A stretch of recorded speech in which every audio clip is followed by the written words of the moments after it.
फिर बताते हैं कि मतंग हाथी होता है। हाथी के अंदर ये काम वासना सबसे ज्यादा होती है। हाथी पकड़ने वाले क्या करते हैं, एक हथनी को ट्रेंड कर लेते हैं और एक गड्ढा बना लेते हैं, वहां काफी लंबा खाई सी खोद देते हैं 5-7 फुट चौड़ी लंबी, और उसके ऊपर दोबारा उसको छात देते हैं बोदे बोदे लकड़ों की। उसके ऊपर मिट्टी डाल देते हैं, मिट्टी के ऊपर घास लगा देते हैं, ताजा घास पाड़ के उसके ऊपर लगा देते हैं, पानी पुनी छिड़क देते हैं, और हथनी को हाथियों के झुंड में छोड़ देते हैं। वो जाती है हाथी के साथ स्पर्श करती है अपने शरीर को, उसको उत्तेजित करने के लिए। हाथी उत्तेजित होकर के 2-4 हाथी उसके पीछे चल पड़ते हैं। वो फिर भाग लेती है वापस उसी दिशा में जहां से उसको छोड़ा गया था। वो सीधा भागी आती है, पहले तो हाथी उसके पीछे पीछे भाग रहे होते हैं, फिर वो साइड काट के, कि उसको पता होता है कि यहाँ तूने नहीं आना, वो उस स्थान को छोड़कर जहाँ गड्ढा बना रखा होता था उसके साइड से काट के फिर हाथी उसकी तरफ भागते, तो फिर उसी तरफ काट के एकदम कट के फिर सीधी भाग लेती है।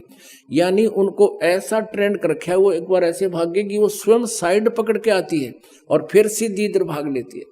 तो हाथी फिर सीधे ही भागे आते हैं उसके पीछे, और उस खाई में गद गद 3-4 कट्ठे पड़ जाते हैं, गिर जाते हैं, और फिर सारी दिन चिंगाड़ मारते रहते हैं।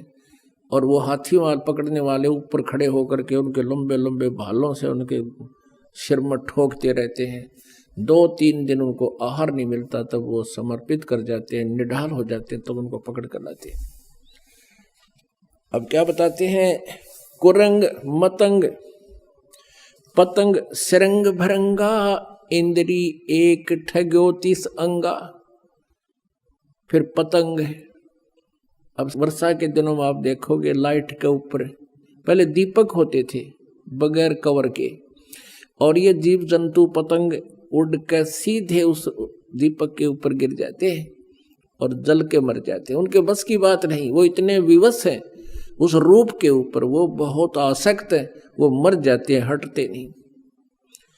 फिर बताते हैं कि जैसे शरंग कहे मछली ने, अब मछली पकड़ने वाला क्या करता है, एक लोहे के एक तार का कांटा बनाता है और उस कांटे में एक मांस का टुकड़ा टांग देता है, और उस हुक के उस कांटे के रस्सी बांध के और जल में डाल देता है, और मछली खाने के लिए एकदम ऐसा मारती है उस पर डंक, ऐसे उसको पकड़ लेती है और वो झटका देता है, मांस खाना चाहती है, वो कांटा उसके गले में अंदर घुस जाता है और उसको पकड़ के बाहर पटक देता है। उसकी मृत्यु का कारण बना उसका जीभ का स्वाद। फिर बताते हैं भृंगा, भौरे को कहते हैं, भंवर को। भौरा क्या करता है, फूल के ऊपर जाके बैठ जाता है और शाम के समय उठता नहीं, क्योंकि उसको बड़ा आनंद आ रहा होता है। नासिका इंद्री उसकी बहुत उस पर प्रभावित है और सुगंध को वो छोड़ता नहीं, और रात्रि के समय वो फूल बंद हो जाता है, भौरा सुबह तक उसमें मरा हुआ मिलता है। अब परमात्मा क्या बताना चाहते हैं कि इस काल ने, कहते उन प्राणियों, कहते एक एक विषय था और उस विकार के कारण उनकी मौत का कारण बन गया। तुमरे संग पांचों पर कासा, योग युगत की झूठी आशा।